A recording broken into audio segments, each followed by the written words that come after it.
Здравейте! В това видео ще видим разликата между двата основни типа покриви, които се различават в зависимост от начина, по който те се изолират. Тук виждате две покривни конструкции или по-точно два ската. Разликата между тях е, че при единия скат изолацията се намира над покривната конструкция, а при другия изолацията се намира под покривната конструкция. Именно това е основната разлика между топъл и студен покрив. При топлия покрив конструкцията се намира под изолацията или в топлата част. А при студения покрив конструкцията се намира в студената част или над изолацията.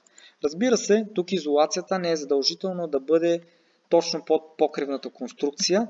Тя може да бъде върху плоча, върху гредоред или дори под плоча, под гредоред, но въпреки това конструкцията остава в студената част. Това са двата основни типа топъл и студен покрив. Разбира се, имаме и хибридни системи, които аз много харесвам. Основата при хибридните системи е, че имаме изолация, която се намира в равнината на покривната конструкция или между покривните ребра, както съм я направил тук в случая. Имаме два основни типа на хибридните системи. Единият дава превес на топъл покрив. Сега ще ви покажа.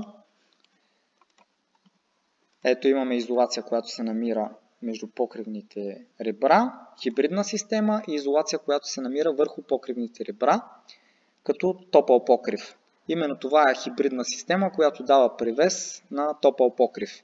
И обратно, ако хибридната система дава превес на студен покрив, имаме изолация, която се намира под покривната конструкция и между покривната конструкция. Вариантите са много, може да има хибридна система, която да има изолация под покривната, между ребрата и над покривната. Но това са много варианти, които изискват много изчисления и съответно да се измислят доста детайли, които са необходими при покривните системи, защото те са най-трудната част от едно строителство или може би най-трудната част като системи в едно строителство. Но кога се използва топъл, студен или хибриден покрив? Честно казано, няма конкретен отговор за този въпрос. Дори в литературата се срещат разногласия, като например студения покрив е необитаем покрив. Тук се изхожда от това, че когато имаме необитаем покрив, изолацията се намира върху плоча или върху гредоред, което прави покривната конструкция студена. Но това може да бъде оборено, ако директно под покривната конструкция ние поставим изолация, ще имаме студена покривна конструкция, но отоплено жилищно пространство, т.е. вътре пространство, което се обитава, ще бъде отопляемо. Но как точно ние решаваме дали да използваме топъл, студен или хибриден? И ако е хибриден, то точно кой тип хибриден? Дори понякога се налага да създаваме специално за даден покрив. Всичко това идва от проектантите по енергийна ефективност.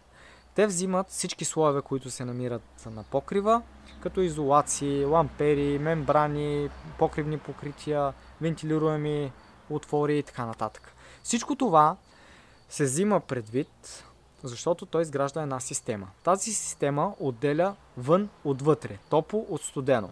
И тъй като когато топло и студено се срещнат, се образува кондензация. Едно от нещата, които тези проектанти се опитват да направят, е да предотвратят кондензацията или да я сведат до минимум.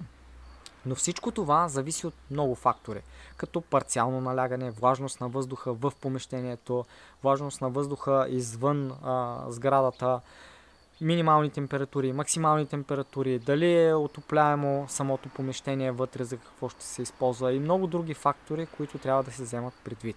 И когато всичко това бъде налично, отговора, който се получава, ни дава яснота кой точно тип да използваме и той да бъде подходящ за съответното приложение. И не забравяйте, ако видеята, които правим, ви харесват, мотивират или вдъхновяват, то това може само да ни радва.